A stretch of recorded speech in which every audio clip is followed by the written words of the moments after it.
evening, newbies, and Happy New Year. Welcome to Nonprofits Empowering Worlds podcast. Nonprofits Empowering Worlds podcast is a show that's dedicated to featuring nonprofit leaders from the United States as well as globally who have started a nonprofit and built it from the ground up and is currently making major impacts on their community.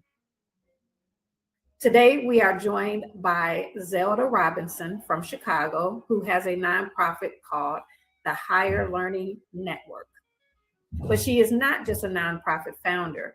She is also a humanitarian that uses her own time and resources to feed the unhoused here in Chicago.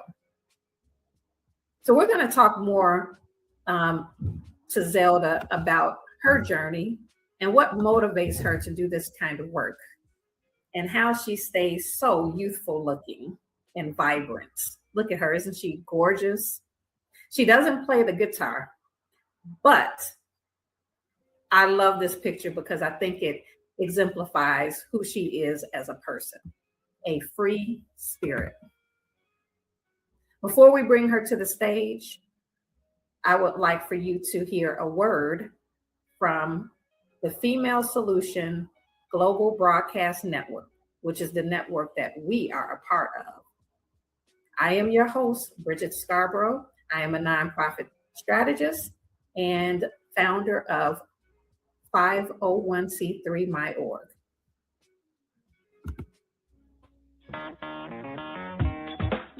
Women have the power to transform this world. We can end crime and violence if we all agree to do one thing: share. Let's share our wisdom, share our time, share our talents, share our finances, but most of all, let's share our love. This is the Female Solution. Leaders of Nonprofits Empowering Worlds, let's go. But the vision that God gave me, I felt that it was time for me to step out and work on the vision that God gave me. We need look no further. We have a unique voice. We have a unique talent pool.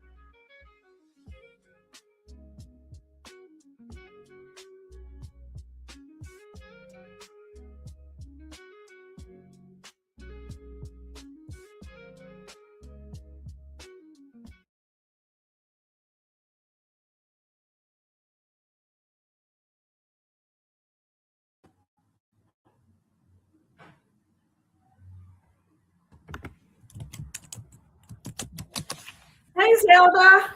Hey there. Let me move you over to your rightful spots. Okay. How are you doing, Zelda? Oh, it's a wonderful day to be alive, to be breathing. And by the way, Bridget, I don't remember telling you before, but I love your smile. I love your teeth. There's a story behind that. And I love your head wrap. Because you are quite welcome. I have had the pleasure of studying in the mosque. I've studied religions all over because I needed to know who I am, where I came from, and all that stuff. That's another show. But in doing so, I was introduced to a way of being that is not common in the world in which we live. And I love it. When I see sisters like you adorned in the wrap, and I was like, ooh, yes, I want to be recognized like that as someone who has knowledge, has information to share, and just has a glow about themselves. Is the correct word hijab? Hijab, yes. Hijab. And I was blessed with the opportunity to even wear one a couple of times. So I'm just excited. That's all I can say. I'm just excited. And thank you for having me. Okay, well, I would definitely like to hear more about that. But I love your spirit. I love your style as well. And you also have a head wrap. I mean, I just think that that's a part of our culture as African-American women. We've always done things with covering our hair. Depending on what country you're from and what religious background you have, you may do it in a different way. But covering our hair is part of us as Black folks universally. It is the Muslim or crown, baby. It is the crown. absolutely, absolutely. We do it as a form of modesty. Yes, and Mhm. which is somehow escaped this generation. Yes, absolutely. We could do a And whole show about that. okay, because in one of my books I wrote about a sister, and I was still growing, about a Mhm. sister who was letting it all hang out. Okay. And now it's like it's become norm. So I don't go on social media and talk about it, but I will talk about it indirectly. Yeah. Right. So Right. little sisters will know that all of this and all of this, it's not for everyone. Right. Everyone doesn't need to see your assets. No, mm, no, your assets are for you and who the one that you share it with. Yes. Absolutely. Absolutely. Well, now people, you know why I brought Zelda onto the show. Zelda also has her own show, but we're going to get that. We're going to get to that a little bit later. First, I want to delve in deep with your nonprofit. Let's just introduce your nonprofit.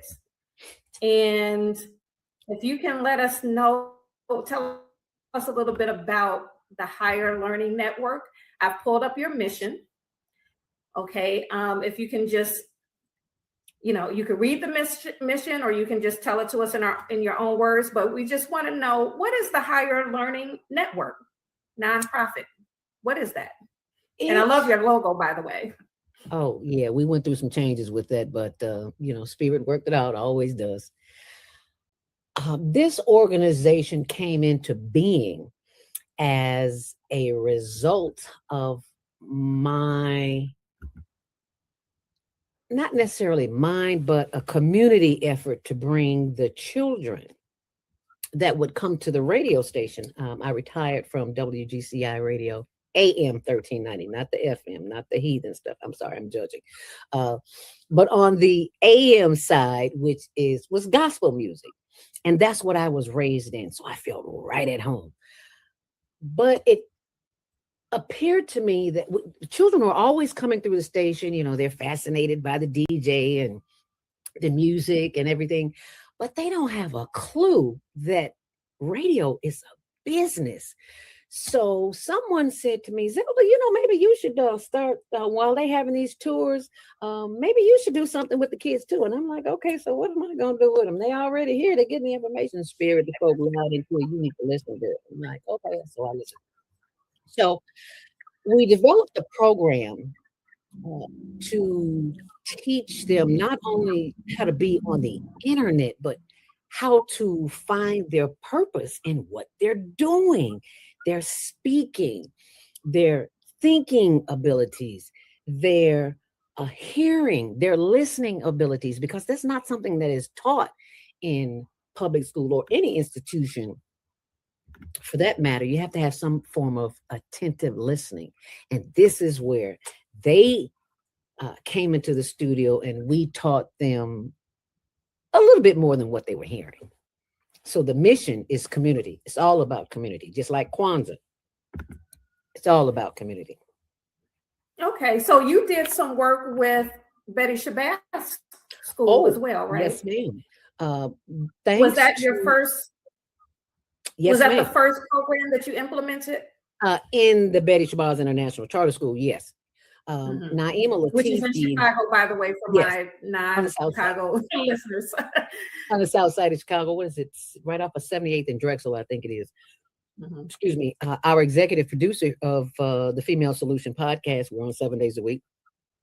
Dr. Naima Latif suggested that she's on a board of the Higher Learning Network. And she suggested, why don't we go to Betty Shabazz? Because I used to teach there. She used to teach there. And it's like, oh, okay, good. So she knew some people. We got in there and got the program up and running. We did a couple of semesters and we're working on more. But these children were so excited. And I was excited that they were excited. Who knew podcasting could be so exciting? So, but what I didn't know is that our children don't know how to write their name on pen and paper. And I was like, Yeah. oh my God, when did this happen? Well, Zelda, you are a seasoned citizen now, and you have not been in the public school system in over 60 years. So things have changed. And one of those things have not changed for the better. And that is they do not know the magic of pen and paper, the synchronicity that goes on with the brain, that travels from the brain to the fingers, to the arm, to the paper. That is a journey. That is an experience. That is spirit speaking through you. And if spirit can't speak through you because you in this all day, that ain't how spirit works. Spirit will say, put it down, child, put the phone down. Because when I look up on the phone and I see, I've been on here an hour. What? I just came on here to check. That is why we have to connect with our higher power. First thing in the morning. Don't even turn the phone on the first hour you get up, because I caught myself getting up trying to look. Oh, no. That is not how you were raised, girl. Your mama will be looking at you. Girl, turn that phone off. So when you turn off the electronics, Absolutely. then you tune in. And that's where the answers come from. I say this every day on Monday Morning Mindfulness. When you tune the world out and you tune into what's in here, what the spirit has to say for you, child, you're gonna be up, you're gonna be just fine. But you gotta still. Well, I commend you because I'm also in the education field, and what I'm seeing is the same thing that you see. And that's something that I've always preached, was that we need to be teaching our students not only how to read and write, but what you're doing is teach with the podcast program. You're teaching them how to use technology to be a producer versus a consumer. So now, we're just thinking all of the schools. Well, I'll speak for the school that I work at. All of the students are given iPads, and 90% of their work is done on the iPad. But we're not teaching them how to use the iPad and use that technology to create and to become a producer. All we're teaching them to do is consume. Even the curriculum that they're giving them is consumption, right? We're not teaching them how to produce content. We're teaching them how to consume content. And so they're just going from screen to screen. They're doing their assignment, but then they also have several tabs open of other things that doesn't relate to their to their assignment. But even the curriculum itself, when are we going to give them an opportunity to use this tool to produce? And so I commend you for doing that. For doing that part. Never looked at it like that, but commend the spirit, honey. I'm just paying attention. I'm just a vessel, and I recognize that. Let me tell you, about 20, 30 years ago, yeah, baby, it's all about me, because I didn't know what I know now. But when you recognize that the spirit gives you an assignment, God, Yud-Hey, Wav-Hey, Yahweh, Jesus, whatever you want to call your higher power, when they give you an assignment and you don't listen, you'll wind up in a place you don't want to be longer than you want to be there. I know I'm just telling all my business. Well, speaking of spirit, higher power, I wanted to also talk about your book. Now you have several books actually, but the book, your latest book, and let me bring a copy of that. The Mindfulness Stress Release Home Practice Journal. Yeah, the breakthrough system. See, everything is a system. So I see a common thread. I see a common thread with you. You have a show called Monday Morning Mindfulness. You just came out with a book called Mindfulness, the Breakthrough System. Tell us about this mindfulness thing. What is mindfulness? Why are you promoting this?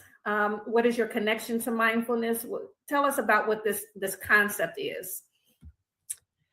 Mindfulness is really simple, and it's what we talk about on the Female Solution all day, every day, and that is to be in the present moment.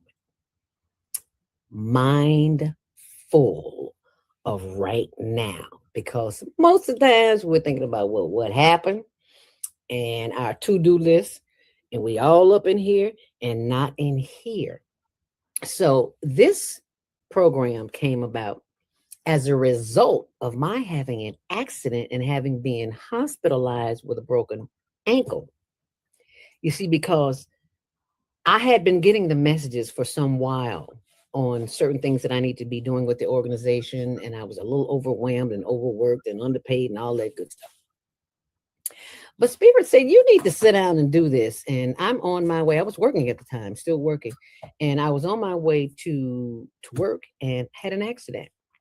And after that accident, I couldn't see it then, but I can see it now. Best thing happened to me. Broke a limb, couldn't walk, was in the hospital, wheelchair therapy, the whole 9 yards, had to learn how to walk again. And during that time, it was such a blessing in disguise, because this is what showed up. Mindfulness right here, right now. And all you have to do is listen. That's all I did was listen. And I wrote. And that's how that came about. It's not mine. I tell people I'm not the author. I'm just the vessel. So mindfulness Mm-hmm. mindfulness is about being in the present. In the present moment. And that is so hard to do because we're so busy. Absolutely. And you share some techniques in the book about how to be present, paying attention to the breath and paying attention to your body and how it moves. There was a section of the book where you talk about stepping onto the elevator and how you were aware of your legs stepping onto the elevator and how it felt and what was going on in your body when you stepped onto the elevator. So I guess these are techniques that bring us into the present moment, right? So we're not thinking about what's happening tomorrow, what happened in the past, things that we can't change. I always like to say, tomorrow actually never comes when you think about it. We're never in tomorrow. We're always planning for tomorrow, but we're never in tomorrow. Mm-hmm. Like this current system is right now, that's planned this 50 or 100 years ago. What we're experiencing right now was planned 50 or 100 years ago, if not longer. Who knows?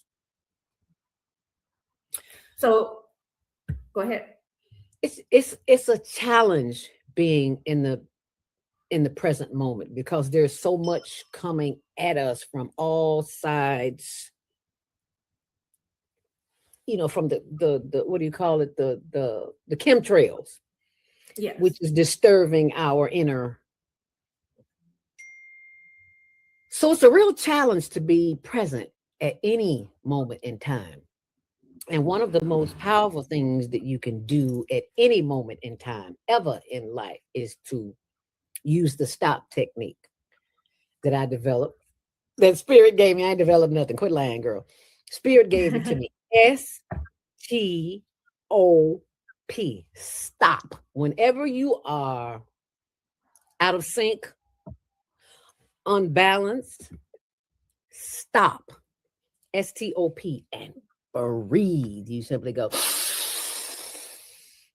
inhale and exhale. And if you take that breath long enough, you will feel the energy moving through your body. So now let me tell you what STOP is. It's real simple. S is for stop. T is for take a breath. Always through the nose. And exhale.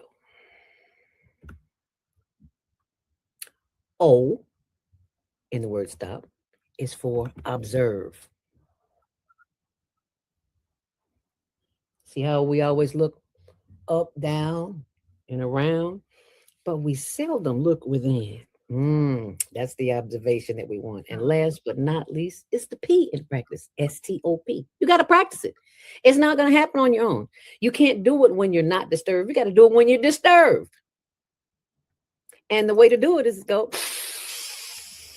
And chances are people going to look at you like you crazy. But if you got a little funk on your breath, you forgot to brush your teeth, garlic, and all that stuff, and breath kind of foul, they'll be like, Zelda girl, okay, yeah, girl, all right, I'll see you later. The breathing works. Plain and simple. It works. And I did not go to school to get education for this. I have a degree in journalism, broadcast journalism. Has not served me a day in my breathing and in my stress relief. And as a matter of fact, it increased it because in radio, you have to talk very, very fast. So I had to learn how to slow it down a little bit. And I still talk fast. I know I do, but I don't talk as fast as I used to talk because you had to. Like, did you understand what I said? Of course not. And the brain doesn't understand it when you talk like that. So you got to have a conversation in the morning with your brain.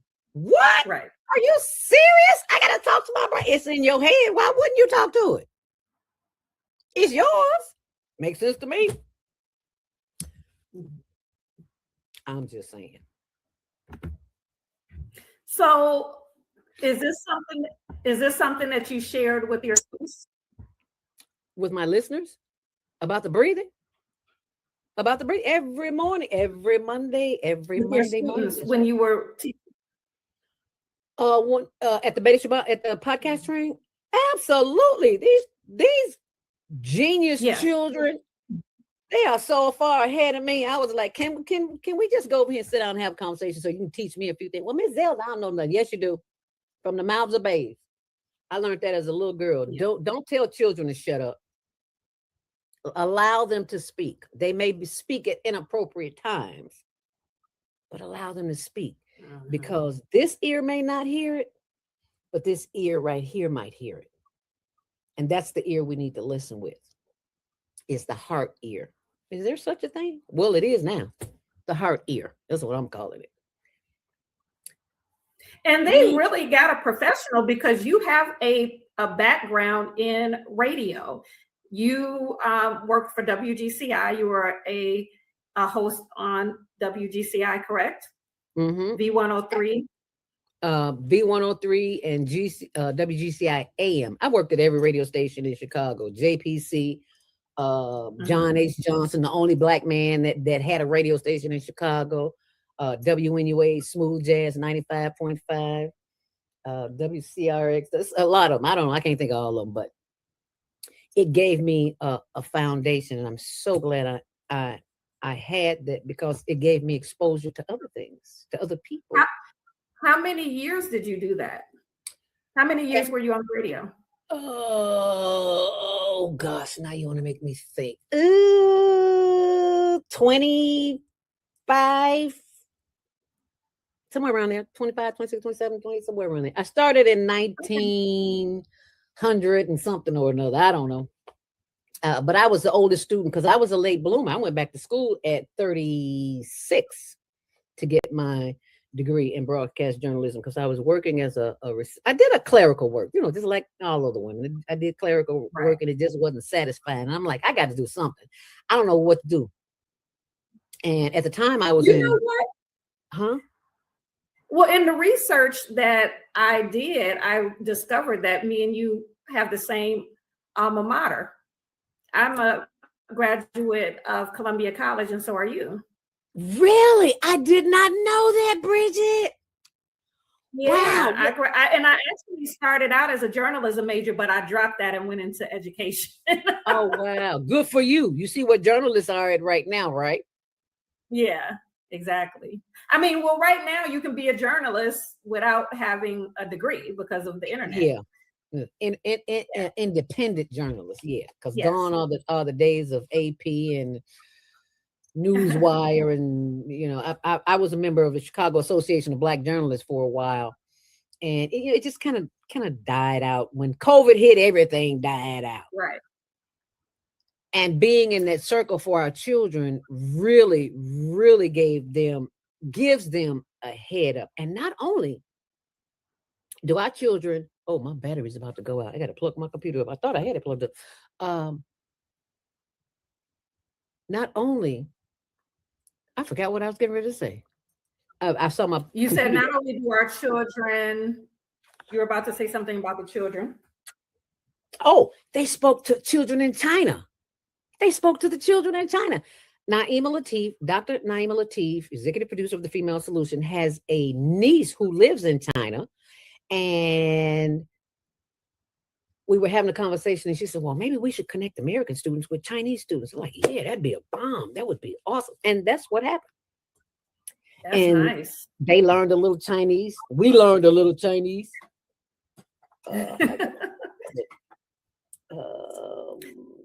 I gotta. Well, yeah, I was excited when I found that out. I know so many creative people that graduated from Columbia. I mean, Columbia College really does put out talent. I will say that. I was in print journalism though, and it was so boring. I dropped it right away. But the only thing that the one main thing I took away from print journalism that I still use to this day, that was the most valuable thing, was the desktop publishing class. So back then I took a desktop, all the other classes I was not interested in. But the desktop publishing class set a foundation for me to do what I do now. I ended up publishing, while I was there, I ended up publishing poetry. But once I learned desktop publishing, I was like, this is all I need to know. I could publish my own book. So I published a poetry book while I was still in college. And then even to this day, even though now we have more advanced software and apps now to do this type of desktop publishing work that we used to do, now it's a lot more advanced. It kind of set the foundation for design and layout with me, so that's why I'm able to do my own promotional materials and things. I've always enjoyed doing things like that. Yeah, design and layout. So, but I got that from desktop publishing class. I wouldn't have even known that was an interest of mine. But once I knew that, I said, wow, we can, I've been able, when all of the businesses and things like that, I've been able to use those skills to do brochures and, logos and all of that kind of stuff, and that really the foundation for that was with that class, that desktop publishing class. And that was a class at Columbia College? At Columbia College? Yeah, it was in the journalism program. Yes. Oh, okay. I didn't see that class. I might have taken that one. Now, remember, this was back in the day. So it's probably a lot different now because we were using like Quark Express and all of those type of programs. Now people have Canva, and it's a lot more, the software is a lot more advanced now. But I did my first poetry book in Quark Express, and I learned that from the desktop publishing class, how to use that. Wow. And what year was this? 90. I started Columbia in 95. Okay. 1995. So I probably took that class around 1996, 97, something like that. Okay. Yeah. I left in 93 and I wanted to go back, but I was just so sick of school. I swore on a stack of Bibles I would never pick up another book, read another nothing. So don't say what you're not going to do, because that's exactly what you wind up doing. I learned the hard way. But yeah, Columbia is a place where you can learn so much because the students are from everywhere. And there's just and what I really loved about it was that the teachers actually work in the area, in the industry where you want to go. Yeah. That's how I got my internship at WGCI and wind up getting a job there. The people your teachers are working in that field. And that's the beautiful thing about it. Right. That was their claim to fame. That's what they always advertise, that you have, that the teachers there are actually in the field. Yep. Yeah. They never lie. So we're going to take a quick commercial break, and then we're going to come back and find out the humanitarian part of Zelda, because she talked about her nonprofit, but to tell you the truth, that's actually not the reason why I was moved to bring her on the show. So we're going to go into her current humanitarian efforts as soon as we hear a word from Asada, who has a book fair coming up. So we're gonna let you know about this book fair that's coming up in Chicago. Next month. Yes, called the Soulful Chicago Black History Fair. Soulful Chicago Black History Book Fair. Hey family, this is Charles Humphrey of MCH Publishing, and I'm here with Ashada, and we at the Soulful Chicago Book what? This is the Soulful Chicago Black History Book Fair, slamming. We getting down in Hyde Park. Just run it down, my sister. Just tell us, for the people, a little bit about what we're doing here today and why. You know, this is the Soulful Chicago Black History Book Fair, and this month is very important. I feel like we don't give it the type of recognition that it needs, but beyond that, I do all things literary, and we have so many ancestors that have taken a tradition of writing and done great things. Well, we have those of us that are carrying on that tradition, and nobody knows about them until now. So the Soulful Chicago Black History Book Fair is allowing us to tell our stories according to ourselves for our own benefit. And it's just beautiful. I mean, she could have been here today if you wasn't here, but if you were, it's been amazing. People came in consistently, children, and we have children's authors, we have nonfiction authors, we have fiction authors. This is really good. And it's about taking our own power in our own hands and doing what we do on the literary tip, though. Right. I gotta work, but I can't help it. Everything going too smooth. I just about bring my African shit like this. Bring it back.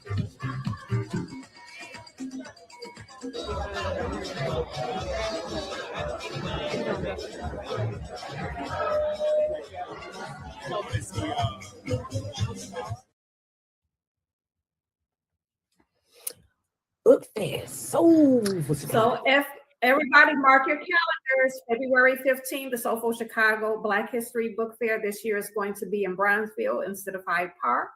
But that was just a glimpse of what you can't expect. Bronzeville is a community in Chicago area. And it's going to be on and popping. So Zelda. Yes, it is. Yes, ma'am.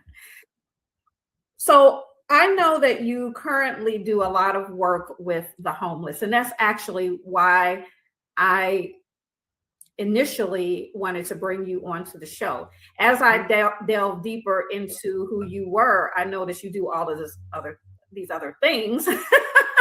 You know, you're an author, you are a talk show host, a radio talk show host, now turned podcaster, and you have, you know, youth programs that you do and things like that. So there's a lot to Zelda, but one of the things that caught my eye was the work that you do with the homeless people. So I wanted to, or the unhoused, as you call them. And that's another thing I want to ask you about, you know, even that term. So we're going to delve into that a little bit. Before we do that, I'm going to show a clip of you doing some work with the unhoused, and then we'll have a little discussion about it. Okay. All right, sounds good to me.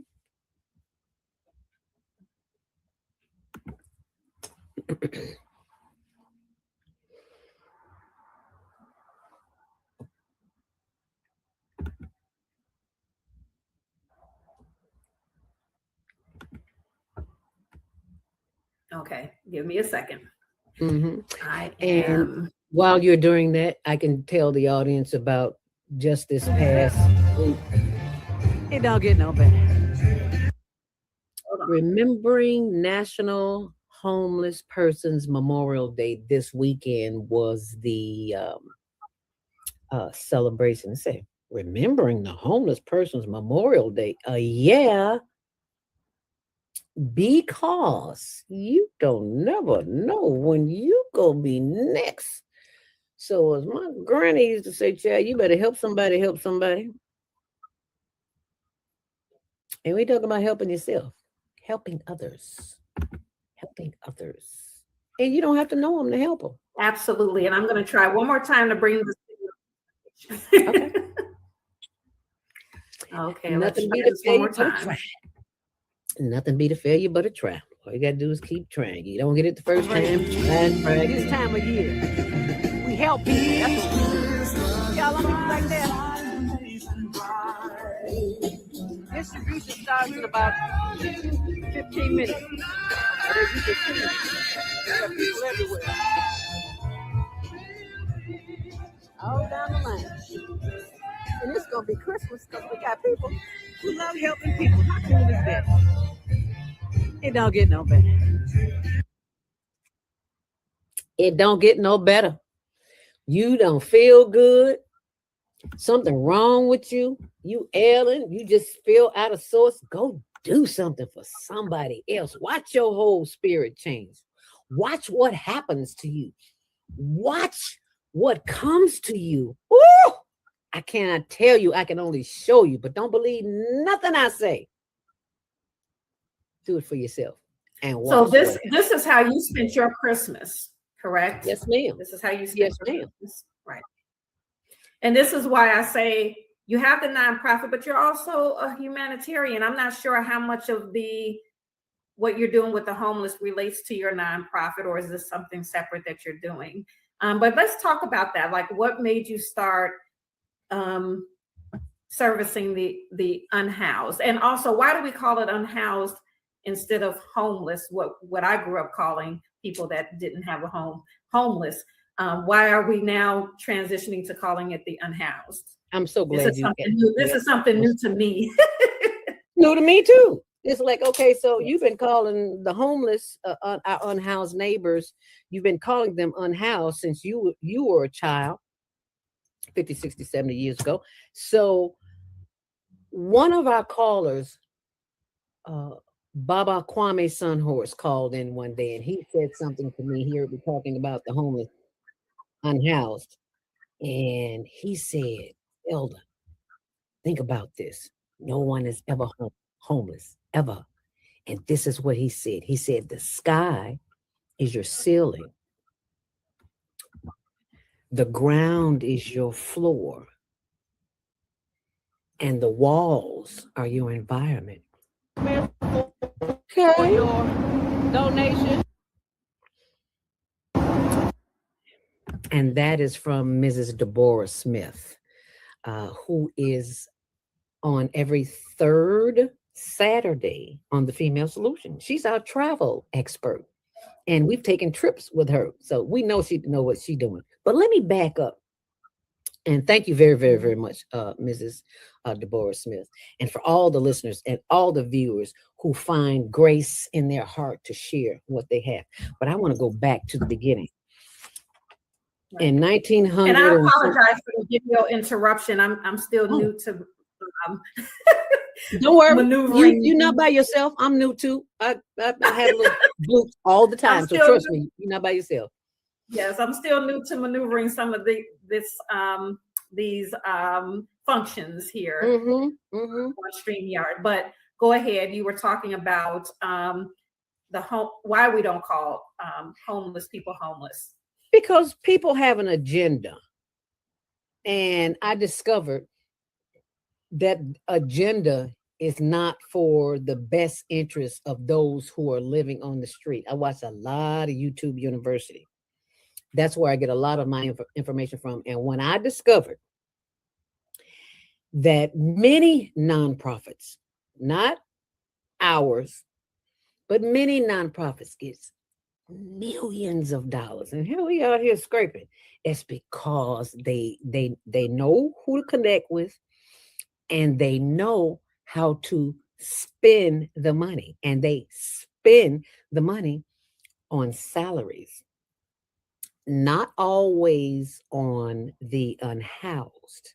So I've discovered there's a racket going on. You want to make some money, start servicing the housing. I have not applied for one grant for housing, but I've met a sister who has some information on some housing. So we're gonna be able to house some folks in a minute. Matter of fact, right now, because we're working on it. So we're gonna make that happen. But I want to back up to how this organization got started. At first, there's a sister named Rhonda Thomas. And we were teaching women how to start a nonprofit agency, how to start a business, how to start an LLC, all that. And it was called the Professional Women's Empowerment Network, PWEN. Well, during those breaks in the training, the sisters would get together and talk to each other. And they would always talk about their children. And they were always saying, well, wish we had something like this for the children. And so we were thinking, okay, maybe we need to do something for the children. Okay. So we started YEN, the Youth Empowerment Network.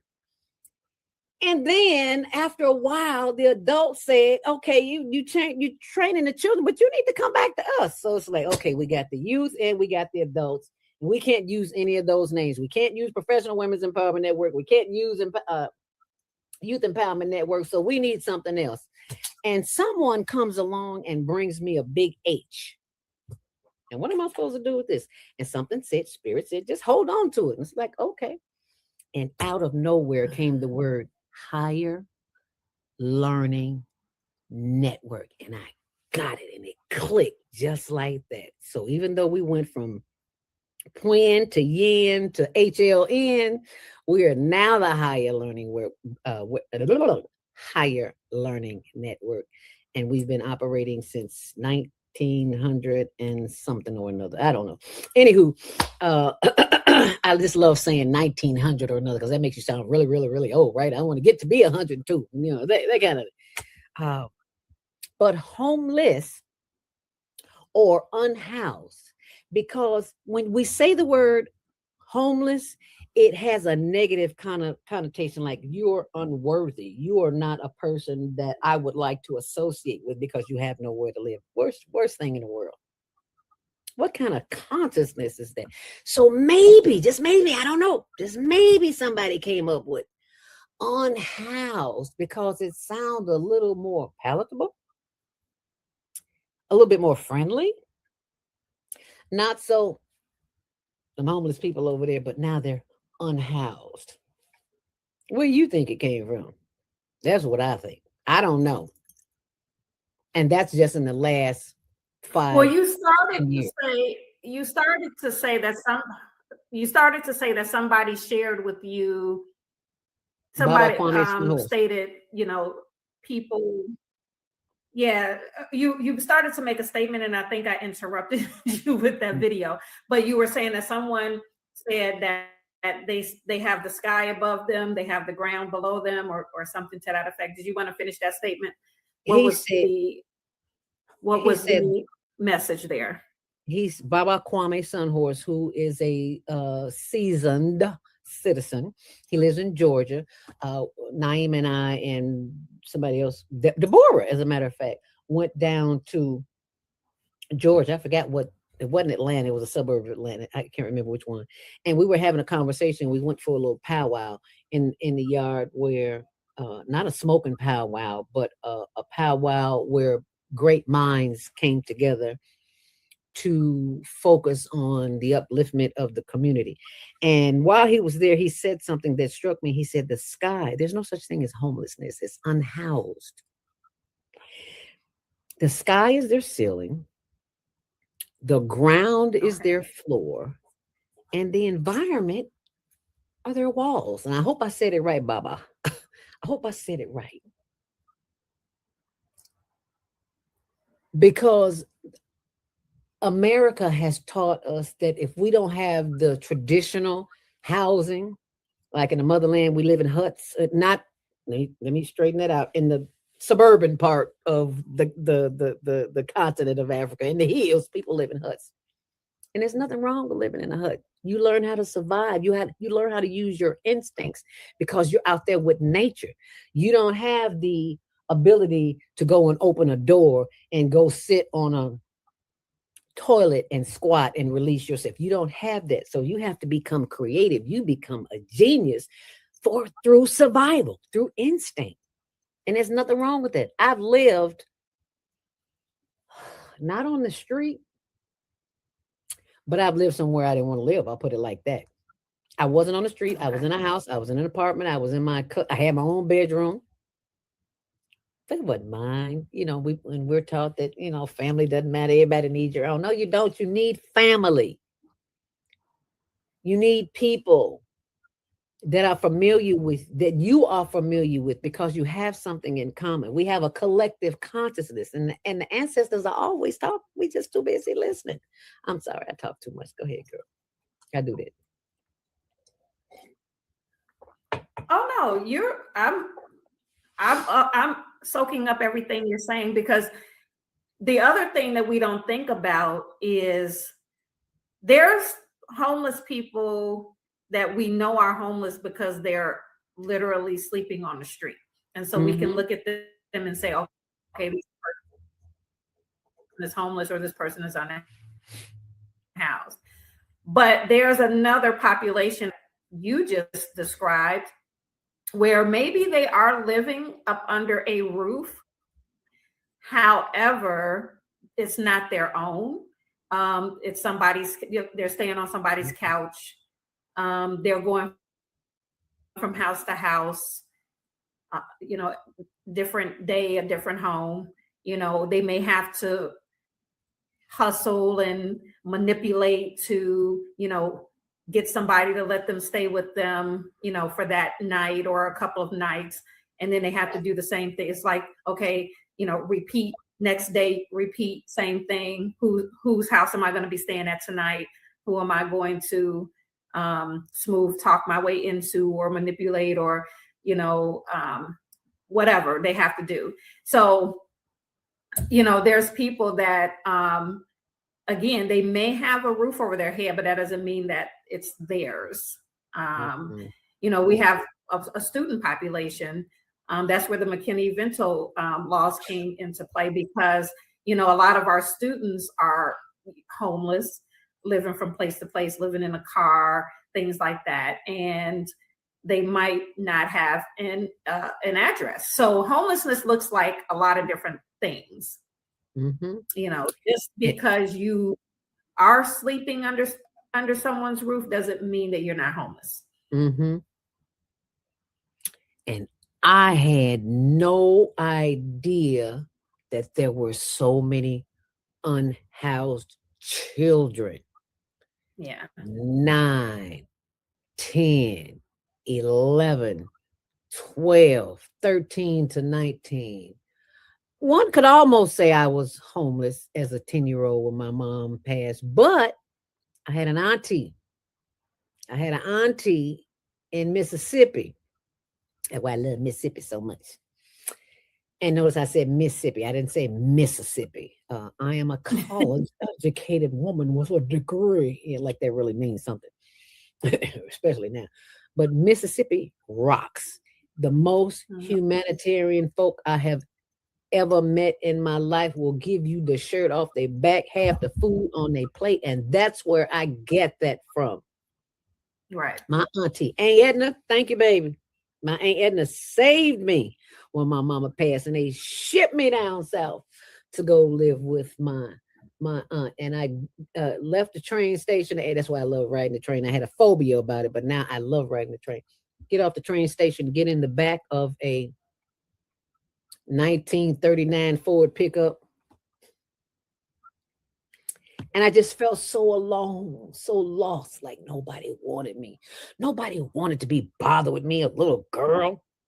Nobody wanted to be bothered with my little brother who was like 5 years under me, who really started all of this memorial. The work that I do is in dedication to him. Douglas Robinson was murdered by a man in Tent City, right down there on Canal and Taylor, right next to the BP gas station. He got killed one morning, and someone called me and told me, and I lost it. Yeah. But all of his unhoused friends showed up at his funeral. And one of them was bawling so bad. I was like, get that child out of here. I'm trying to hold my composure. And he's, Douglas was, and I was like, okay, get yourself together. Anyway, I said that to say this. All these people showed up. And they asked me if I would still come and bring them food. Now that Douglas wasn't there. Because Douglas was known like the mayor of Tent City. I mean, he had a great queen-size bed, a great big tent, a tent, a big old flat screen. And I wish I had went in there before he left, but I didn't. But he was so welcoming. There were people who had nothing and they had to lay on the ground. He'd tell them to come lay in his tent, lay on the mattress. I'm like, you don't know these people. This is what I'm thinking to myself. He didn't have to know them. It's all about the heart, baby. And so, yes, I kept my commitment to this day. He's been going since 2019.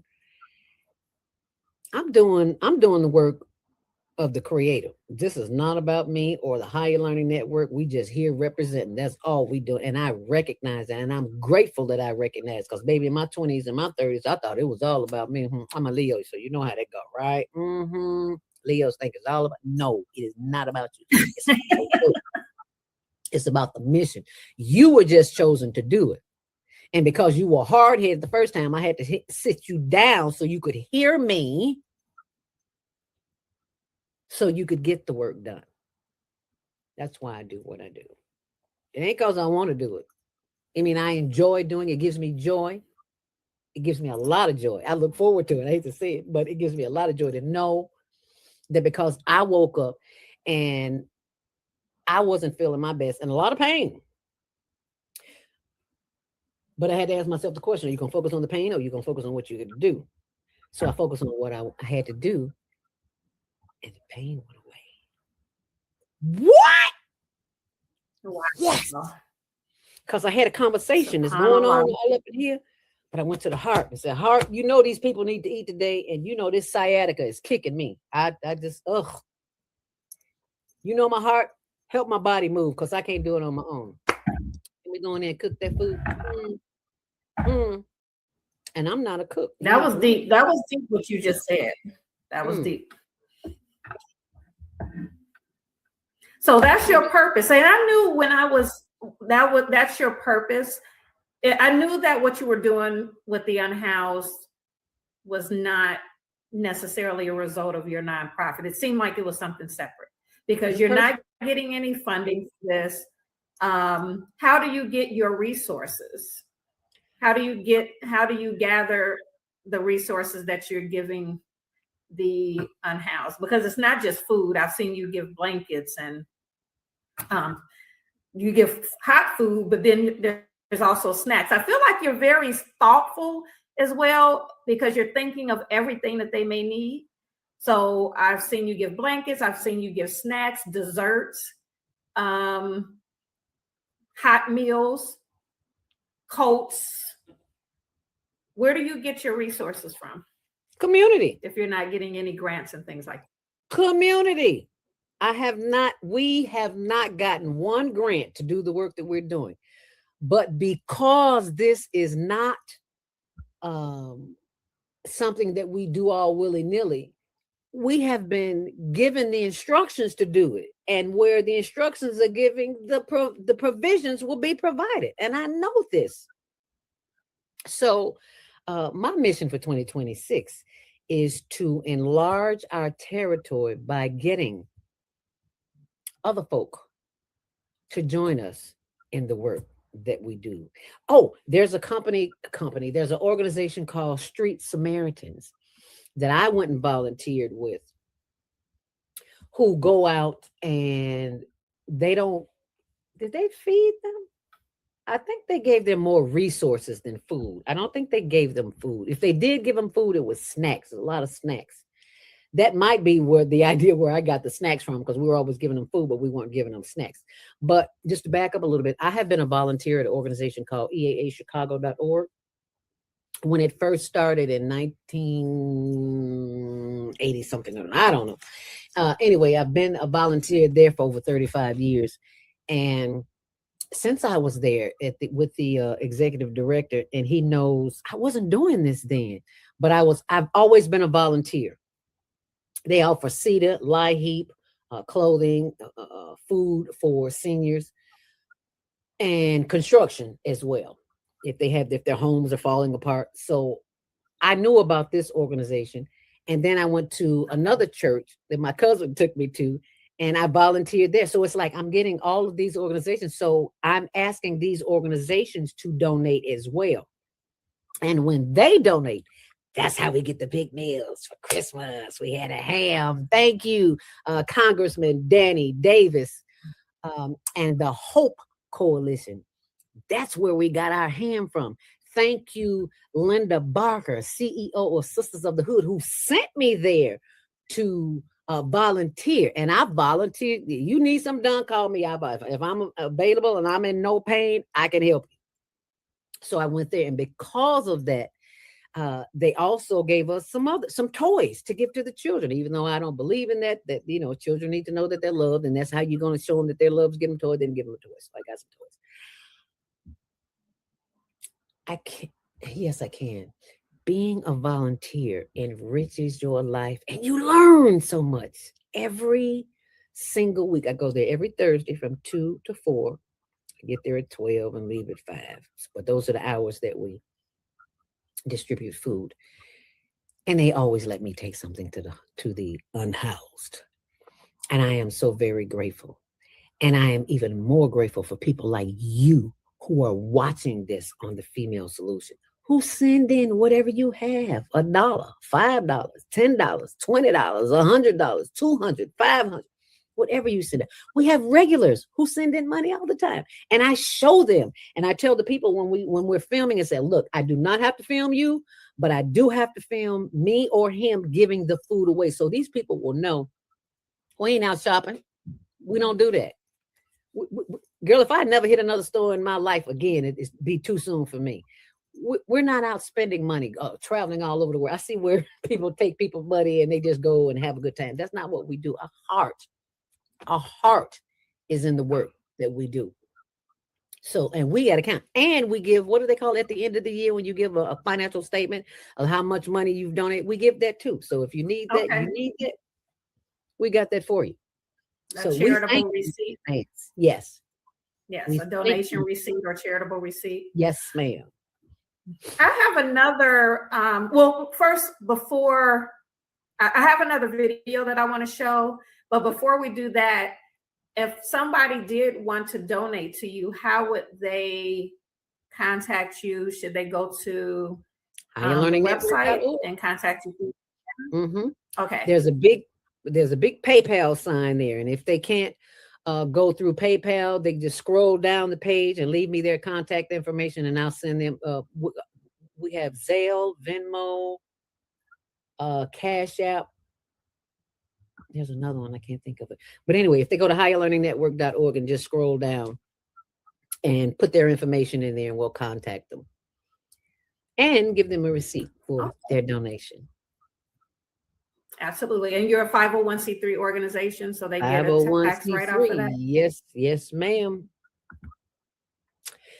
I'm going to go ahead and play this other video of you. Sorry, did you want to say something? That's why I was so excited when I saw when you had joined the team. I said, name her company called 501c3.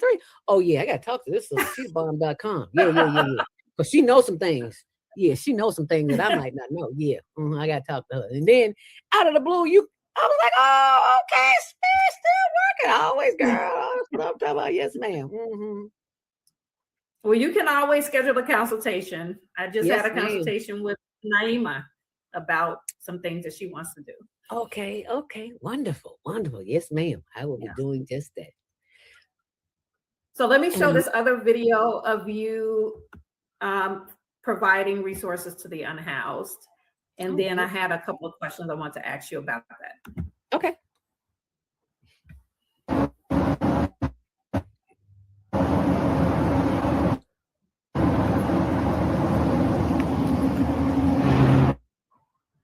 Now that's a young man. He is always our first stop. Thank you, Mrs. Deborah Smith, for your donation. As you can see, they're going to Thank you.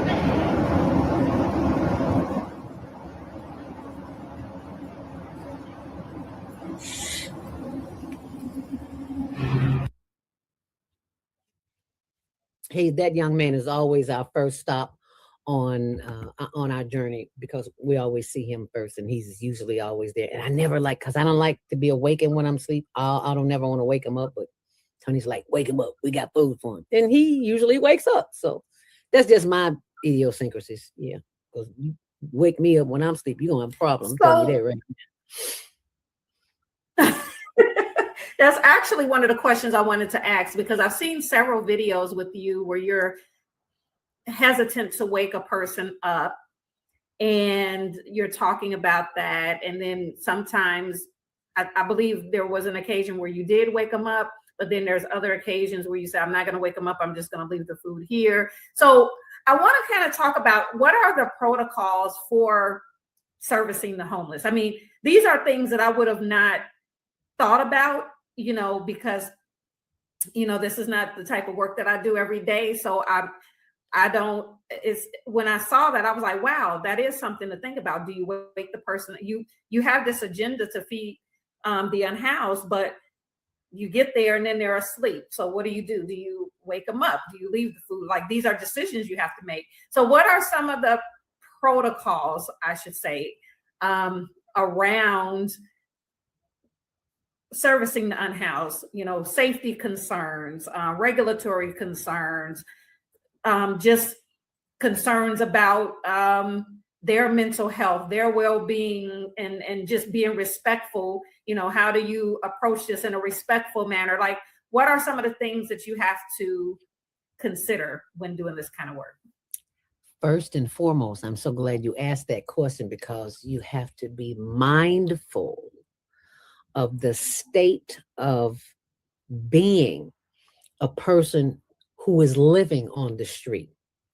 They are number one suspect of you because they don't know you. They don't know if the food that you're going to give them is tainted. Because I saw a movie where they were feeding people who were unhoused and the food was tainted. Need I say more? So once you when you keep going back, once they see you on the regular and nobody died the day before, the week before you gave them some food, that's a good sign. So they'll be receptive to you when you come back. Because I've discovered in this work that there are a lot of people who don't mean unhoused people good. They're up to something. Now, what that something is, I don't know. I don't care to get into, but it is not of their best interest, because I've never said this publicly, but I'm going to say it now.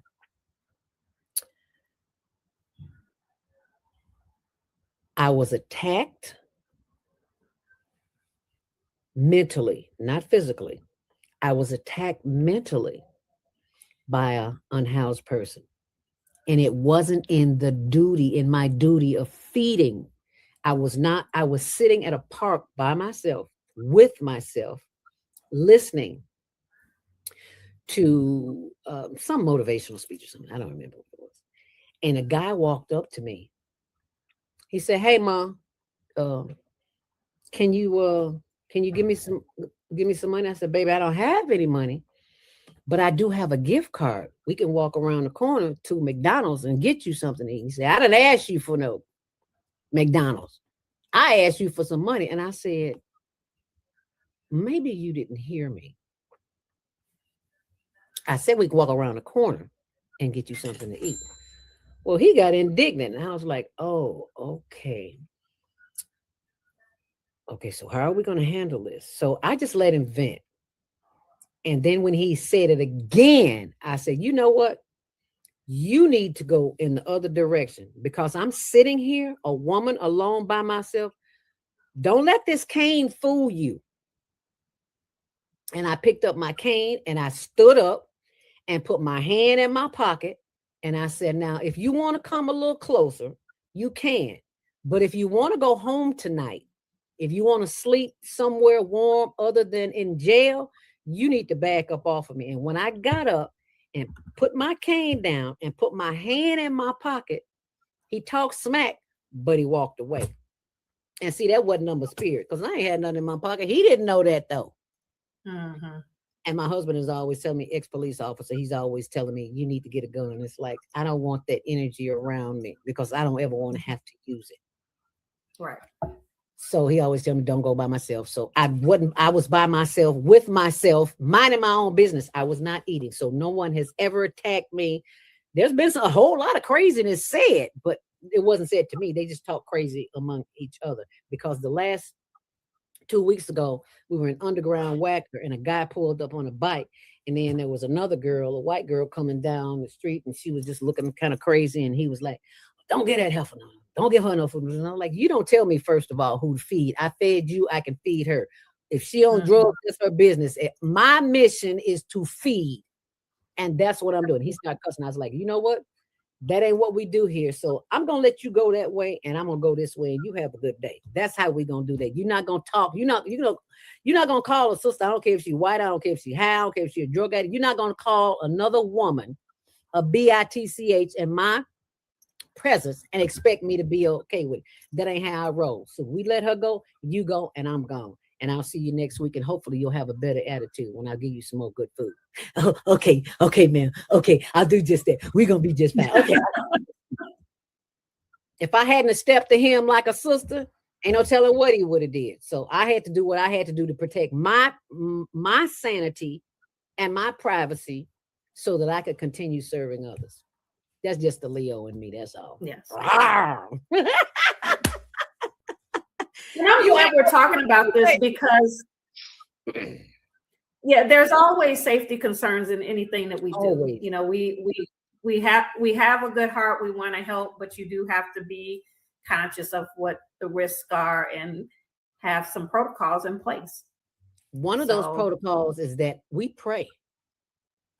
May the spirit of safety be around us as we are guided to go out into these streets. Because we never know who we're going to feed. Sometimes we think we're going to feed people over here and ain't nobody there. And we go over there on Lake Street. There's a bunch of people over there. And we go up north. There's a bunch of people up there. So we always do the prayer of protection. And nothing, ever since we've been doing nothing. And I haven't been shot, stabbed, wound, might have been cussed out, but I'm used to that because, you know, that's what some folk do. So the only protocol for our safety is just to be aware, because we've rolled up on situations where people were getting a little violent. It's like, no, we're going to pass them up today. We are not getting in that mess. You will not see the Higher Learning Network on the news because somebody got hurt here. No, there's plenty of people in Chicago that need feeding. So we don't have one spot. Lower Wacker Drive, Upper Wacker Drive, Marine Drive, Lake Street, Hudson, Garvey. Oh, we got plenty of place. We serve until the food runs out. When the food runs out, we're gone. But we serve until we don't have any more. We never bring food back. We're gonna find some folks to get his food too. Because girlfriend don't cook. I wasn't allowed in the kitchen as a child. So I was never a cook. And then I got married. My husband likes to cook, so I let him cook. But now he's retired. He don't like to cook. So I gotta cook. Because this is my mission. He just helps. Thank God for him. Because somebody had to cook that ham. I wouldn't put my hand on that pork. I'm sorry. I'm sorry. I should have said that. Bacon is not my friend as much as I love it. Bacon is not my friend. Especially when I heard a comedian say you eating the booty hole of a pig. I was like, what? Oh no! Well, when I saw you making some seafood gumbo, it had like all chicken product in it, if I'm not mistaken. I was like, "Ooh, we had two different gumbos. Yeah, one gumbo with just chicken and sausage in it. Girl, yeah, we feed them good. People feed us, we feed them. I want to taste some of that gumbo. I want to taste some of that chicken gumbo. But they loved it. They said, "Oh, when you gonna make some more of that?" It looked good. It looked good. And it didn't have any pork in it, so that's right up my alley. That's right up my alley. So next time I make something, I put it on the freezer. I most certainly will. Definitely. So Zelda, it looks like we are coming to the end of our show. And I absolutely have you back because, I mean, there's so much more that we could talk about. There's so many of the topics that we did touch upon, we can expound upon. So it was a pleasure. I love your energy. And I'm just so grateful that you were able to come here today. And I hope that people have picked up on the gems that you dropped, because she dropped some gems definitely in the show. So it was a pleasure. And are there any final thoughts that you would like to leave for our audience before I play our closing? Simply breathe when you are stressed and listen for the answers. And last but not least, baby, find yourself a tree and sit down next to it and have a conversation and see what happens. You thank me later. Okay. All right. Thank you, Zelda. It's been a pleasure. See you on Monday Morning Mindfulness. Ooh. Thanks for sharing. Thanks for Go sharing. ahead and say it. See you on Monday Morning what? Mindfulness, 7 until 8 a.m. Central Standard Time on our YouTube channel, Higher Learning TV show. Smooches. Thank you. Thank you, Zelda. Thank you.